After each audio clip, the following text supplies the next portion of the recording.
अस्सलाम वालेकुम, good afternoon, welcome back to our motivational classes. And आज कॉन्फिडेंस बिल्डिंग के एक्सपीरियंस शेयरिंग सेशन में हम बात करेंगे मल्टीटास्किंग की। क्या है ये मल्टीटास्किंग और मल्टीटास्किंग का क्या इम्पोर्टेंस है, क्या बेनिफिट्स है एंड क्या ड्रॉबैक्स है, ये सारी बातें हम करेंगे। लेकिन सबसे पहले हम थोड़ी सी बात करते हैं कि मल्टीटास्किंग है क्या। तो हम में से बहुत सारे लोगों की आदत होती है एक साथ कई सारे काम करने की, एंड स्पेशली विमेन जो हैं वो स्पेशलिस्ट हैं इसमें। का वो स्किल ही होता है मल्टीटास्किंग का। मतलब आप घर की बात कर ले, घर से बाहर की बात कर ले, हमारी आदत होती है हम एक साथ कई सारे काम करते हैं और कई सारे काम की एक साथ हम शुरुआत करते हैं और उसको हम जल्दी से जल्दी फिनिश करना चाहते हैं। लेकिन कई बार होता है कि इस मल्टीटास्किंग के चक्कर में बड़े बड़े ब्लंडर्स हो जाते हैं और हमें बहुत सारे लोग ये सलाह देते हैं कि आप one work at A time करो, एक बार में एक ही काम करो। तो आखिर हम मल्टीटास्किंग करते क्यों हैं? कई बार तो हम थोड़ा सा होते हैं ना इमोशनल होके भी, मतलब बहुत सारी चीज़ें देखते हैं, अच्छा चारों तरफ काम फैला है तो नहीं ये भी कर लेते, ये भी कर लेते, ये भी कर लेते। या कई बार हम जो है हमें लगता है नहीं मैं ये भी कर सकती हूँ, मैं वो भी कर सकती हूँ, मैं बहुत सारी चीज़ें कर सकती हूँ और हम उन सारे काम की शुरुआत एक साथ करते हैं। कभी कभी तो हम उसको फिनिश भी कर लेते हैं माशाल्लाह, लेकिन कभी कभी ऐसा होता है कि हम बड़े बड़े ब्लंडर्स भी कर लेते हैं, मतलब कुछ भी नहीं हो पाता। तो मुझे बहुत सारे लोग ऐसे मतलब मेरी जब बात होती है मल्टीटास्किंग के बारे में बहुत सारे लोगों की, तो लोगों का कहना ये होता है नहीं नहीं one work at A time करो, वो ज़्यादा अच्छा है, सेफ है। बट जो मैंने लाइफ में एक्सपीरियंस किया है कि मल्टीटास्किंग कभी कभी क्या होता है आपके अंदर इनबिल्ट होता है। मतलब आप वो चाहकर या ना चाहकर वो नहीं करते, वो आपकी जो आदतें हैं, जो हैबिट्स जो आपकी लाइफ में बने हैं, या फिर जीन्स भी कह सकते हैं, वो ही है ऐसे जो आपको मल्टीटास्किंग करने के लिए इंस्पायर करते हैं। मतलब there are people they can not live without multitasking, they can not do anything without multitasking. अब उन लोगों का क्या किया जाए, क्या कहा जाए? तो और स्पेशली जैसे कि मैंने कहा कि विमेन में बहुत ज़्यादा ये टेंडेंसी होती है मल्टीटास्किंग की, और एक्चुअली हम होते हैं मल्टीटास्कर। मतलब मोस्टली विमेन जो घर का बहुत सारा काम एक साथ कर लेते, बट कभी कभी क्या होता है कि वही जब हम बाहर जाके करते हैं तो हमें लगता है कि वो हम इतने अच्छे से नहीं कर पा रहे हैं। अच्छा, घर में क्या है कि चूँकि वो हमारा रोज़ की वो हमारी आदत है, वो डिसिप्लिन है हमारा, वो हमारा रूटीन है, उसमें हम कंसिस्टेंट हैं बहुत सारे काम एक साथ करने के लिए। लेकिन वही चीज़ जब हम अपनी प्रोफेशनल लाइफ में करना चाहते हैं तो वहाँ पे हम नहीं कर पाते। तो आप जैसा कि मैंने पिछले वीडियो में भी आप लोगों से कहा कि डिसिप्लिन तो बहुत अच्छी चीज़ है। डिसिप्लिन एक बार बन जाती है तो हमारी आदतें बहुत अच्छी बन जाती है, रेगुलर हो जाते हैं हम, कंसिस्टेंसी आती है। लेकिन अब हम नई जगह जब जा रहे हैं, हम जब अपने प्रोफेशनल लाइफ में जा रहे हैं, तो वहाँ पे हम इस चीज़ को मेंटेन कैसे करें? तो सबसे पहले हमको समझना होगा कि मल्टीटास्किंग का कॉन्सेप्ट क्या है। क्या ये अच्छा है, क्या ये बुरा है, क्या ये कंट्रोल किया जा सकता है इस पे, क्या इससे फ़ायदे और नुकसान दोनों हैं? तो चलिए सबसे पहले समझते हैं। तो मल्टीटास्कर सबसे पहले है क्या? तो मल्टीटास्कर का क्या है कि वो एक बार में वर्क नंबर 1 2 3 4 लेट्स से उन्होंने 4 काम की शुरुआत की। सो सबसे पहले हमें यह समझना होगा। अच्छा, मैं एक चीज़ क्लियर कर देना चाहूँगी सॉरी, कि मैं by nature, by birth, by genes, जो भी बोलो, आई एम ए मल्टीटास्कर। और ठीक है, इसमें मुझे कभी कभी मतलब मुझे चूँकि ये मेरा नेचर ही है, मैं इसमें मैं कुछ भी ना करूँ तो मैं 4 काम की शुरुआत एक साथ कर देती हूँ। और हाँ, मैं उस पर एफर्ट लगाती हूँ, मैं कई अलग अलग डायरेक्शन में सोचती हूँ, वो मेरा इनबिल्ट है, मैं इसमें कुछ नहीं कर सकती और ना उसमें मैंने कभी कोई अलग से ध्यान लगाया है। और हाँ, मेरे अंदर एक चीज़ और है कि अगर मैं चाहूँ कि मैं एक ही काम एक बार करूँ तो वो मैं नहीं कर पाती हूँ। कुछ ना करते हुए भी वो 4 काम एक साथ शुरू हो जाते हैं। सो वो मेरा मल्टीटास्किंग जो है वो इनबिल्ट है।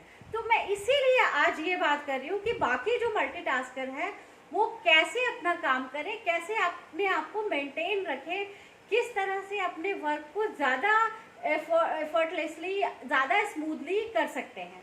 तो मल्टीटास्कर्स नॉर्मली क्या होते हैं, ये 4 काम शुरू कर देते हैं। अब होता क्या है, जैसे मैंने आज के दिन की कुछ प्लानिंग की, तो मैं हमेशा कहती हूँ अपने दिन की प्लानिंग ज़रूर करें। हो सकता है आपका दिन जो है आपके प्लानिंग के अकॉर्डिंगली नहीं चले, नहीं भी चलेगी कोई बात नहीं, but you have a plan. So at least आपके पास जब प्लान होगा ना तो आप कॉन्फिडेंट होगे। हो सकता है आपने 10 चीज़ का प्लान किया हो, 10 चीज़ें उस हिसाब से ना चले, लेकिन 4 चीज़ें तो होंगी, तो एटलीस्ट आपकी 2 चीज़ें तो होंगी, 1 चीज़ तो होगी, तो एक वर्क तो आपका कंप्लीट होगा।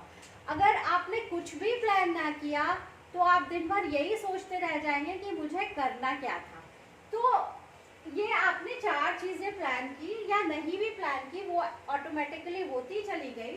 तो नॉर्मली होता क्या है कि हम थोड़ी देर के बाद अपना इंटरेस्ट लूज कर देते हैं। अब जैसे ही आपने इंटरेस्ट लूज किया, ये काम आपका थोड़ा हुआ, उसके बाद ये काम क्या हो गया, मतलब आपका इंटरेस्ट ऐसे नहीं होना चाहिए। आपने बड़े ही तेजी के साथ शुरुआत की और वो फिर एकदम से रुक गया और ये ग्राफ आपका धम से आके नीचे गिर गया।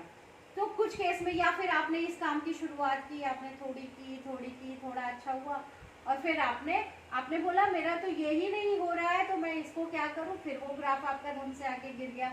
फिर तीसरे काम को भी आपने क्या किया, मान लो एकदम धीमी शुरुआत करके आपने थोड़ा सा ऊपर ग्राफ किया, फिर धीमी शुरुआत, फिर थोड़ा सा, मतलब आपने उस काम को क्या किया, फाइनली आके छोड़ दिया क्योंकि आपका इंटरेस्ट नहीं मिल पा रहा है। सो इसी तरह से आपका कोई चौथा काम होगा जो अच्छा होगा और हो सकता है वो काम जो है वो पूरा भी हो जाए। तो ऐसा हो सकता है आपने 3 काम किया, उसमें से एक ही काम हुआ, लेकिन मुझे ऐसा लगता है कि हम इसको और भी इफेक्टिवली करने के लिए जब आप 4 काम की शुरुआत करते हैं तो थोड़ा सा अपने माइंड को ऑर्गेनाइज करने की कोशिश करें। और सबसे पहले ये सोचें, ये जो 4 काम आप कर रहे हैं, क्या ये थोड़ा कनेक्टेड है ये वर्क? अगर इंटरकनेक्टेड है तो आपका काम और आसान हो जाएगा। दूसरी सबसे चीज, काम को डेलीगेट करना सीखें। मतलब ऐसा नहीं है कि आपने ये 4 काम शुरुआत की है तो ये 4 काम आप खुद ही करें। ये 4 काम आप जो है किसी और को भी दे सकते हैं करने के लिए अगर पॉसिबल हो तो, या फिर अपने जैसे कुछ लोग अपने आसपास इकट्ठे करें, अपने जैसे कुछ लोगों का ग्रुप बनाना शुरू करें। या जैसे मैं घर के ही काम का एग्जांपल देती हूँ कि अगर मान लो आज आपको ऑफिस भी जाना है और आपको घर के भी काम कंप्लीट करने हैं, तो कोशिश करें कि दिन की शुरुआत के कुछ पहले हिस्से में आप ज़्यादा से ज़्यादा अपना काम निपटा और जो काम बच गया उसको यहाँ माइंड में लेके कहीं मत जाए। आप उस काम को डेलीगेट करें, आप उस काम को अपने हस्बैंड को बोल दे करने के लिए, वो कैपेबल नहीं है तो घर में और जो मेंबर्स हैं या जो आपके हाउस हेल्प है उनसे करा ले, जो आप करा सकते हैं। तो डेली मेरा जो कहने का पॉइंट ये था कि सारे काम की जिम्मेदारी, अगर आप मल्टीटास्कर है, और ये trust me, multitasking is a wonderful potential you have. अगर आप मल्टीटास्कर है तो आपको पता होना चाहिए आप अपना काम किससे करा सकते हैं, आपके काम में कौन हेल्प कर सकता है। तो जब आप सबसे पहले चीज़ें मैंने आपको क्या बोला, आप अपने आप को ऑर्गेनाइज करें। तो एक मल्टीटास्कर को हमेशा ऑर्गेनाइज होना चाहिए। तो एक मल्टीटास्कर हमेशा ऑर्गेनाइज रहेगा। आपको पता होना चाहिए अपने काम को किसको डेलीगेट कर सकते हैं, आप अपना काम किससे आगे करा सकते हैं। तो ये आपके अंदर एक बहुत बड़ा स्किल्स होगा। दूसरी चीज है control on your emotion. Control, emotion पे कंट्रोल होना बहुत ज़रूरी है। हम ये जो होता है ना, ये जो काम आपका बीच में रुक जाता है या फिर काम आप करते करते आप थक जाते हैं, आप नहीं कर पाते, ये बहुत ज़्यादा इसका इमोशनल कंट्रोल एक फैक्टर है इसका। क्योंकि आपको लगता है ना आपने तो 4 शुरू कर दिया, होगा नहीं होगा, मुझे किस काम पे कितना एफर्ट डालना है, ये काम पे मैंने ज़्यादा कर दिया, ये तो वर्क छूट गया, ये तो नहीं हुआ। इससे बचने के लिए आपको इमोशनल कंट्रोल करना बहुत ज़रूरी है। तीसरी चीज है जिसमें मैं ये जो है पेशेंस लाऊंगी, पेशेंस। तो यहाँ पे पेशेंस होना बहुत जरूरी है अगर आप मल्टीटास्कर हैं तो। दूसरी चीज है अलॉट करें टाइम को, अलॉट योर टाइम, है ना। आपका 4 काम अगर आपने शुरुआत किया है तो ऐसा नहीं है कि आपके चारों काम को मतलब इक्वल ही उसको अटेंशन चाहिए या इक्वल टाइम चाहिए, या फिर आपका जो 4 काम है वो इक्वल टाइम में हो जाएगा, या फिर कि सब में बराबर एफर्ट लगेगा। नहीं, कोई काम आपका ऐसा हो सकता है जो जिसमें ज्यादा एफर्ट लगता हो, कोई ऐसा हो सकता है जिसमें कम एफर्ट लगाने की जरूरत है, कोई काम आपका ऐसा है जिसमें बहुत कम एफर्ट लगाने की जरूरत है, और कोई काम तो ऐसा है ना कि इस 3 काम का एंड रिजल्ट जो है उससे बिल्कुल मिला हुआ होगा। तो आप जरूर अपना टाइम अलॉट करें, और जब भी आप किसी भी मल्टीटास्किंग वर्क को शुरू करने वाले हैं, या अगर आप ऑलरेडी मल्टीटास्कर हैं, तो सबसे पहले एनालाइज कर लीजिए। एनालाइज करना बहुत जरूरी है, आपका जो है काम कैसे हो रहा है, कितना फोकस करना है, कितना फोकस करना है, किस काम का एंड रिजल्ट क्या होगा, और उस हिसाब से आप अपने आप को जो है मेंटेन कीजिए।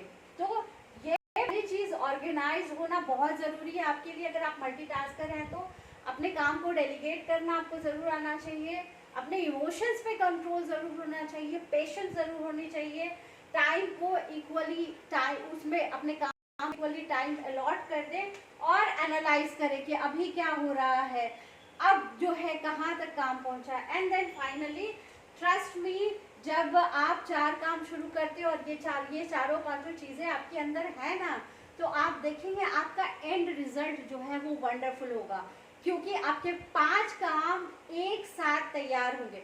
And never compare yourself with other people, क्योंकि आप जो काम कर रहे हैं ना वो बिल्कुल एक अलग लेवल का वर्क है। अगर आप मल्टीटास्कर हैं तो आपका एक साथ में 4 काम होके पूरा होगा, और जो लोग मल्टीटास्कर नहीं है वो एक एक काम पे फोकस कर रहे हैं, उनका अपना काम करने का तरीका है। मैं सही गलत नहीं बोल रही हूँ या अच्छा बुरा नहीं बोल रही हूँ, मैं क्या बोल रही हूँ, आपका एक अपना वे है काम करने का, और जो one work at A time करते हैं उनका एक अपना वे है काम करने का। तो आपको बहुत ज्यादा पेशेंस रखने की जरूरत है, आपको अपने इमोशंस पे कंट्रोल रखने की बहुत ज्यादा जरूरत है, और आपको थोड़ा सा ज्यादा ऑर्गेनाइज होने की जरूरत है। तो इस तरह से अगर आप अपने काम को करेंगे तो आपके मल्टीटास्किंग का वंडरफुल रिजल्ट आएगा इंशाल्लाह। और मैं इसको थोड़ा और कंटिन्यू करूंगी, नेक्स्ट वीडियो में भी मैं बात करूंगी मल्टीटास्किंग की। सो अभी के लिए इतना ही, और जैसा कि मैं हमेशा बोलती हूँ, अगर मेरे एक्सपीरियंस से किसी की लाइफ में थोड़ा सा भी कोई बदलाव आता है, कुछ पॉजिटिव चेंजेस आते हैं, तो मुझे बड़ी खुशी होती है। सो इसी तरह से इस वीडियो को लाइक करें, सब्सक्राइब करें और शेयर करें, और मुझे फीडबैक सेक्शन में, कमेंट सेक्शन में जाके फीडबैक ज़रूर दें कि मैं और किस तरह की वीडियोस बनाऊं। Thank you so much for your patience and support, and thank you so much for watching. Thank you.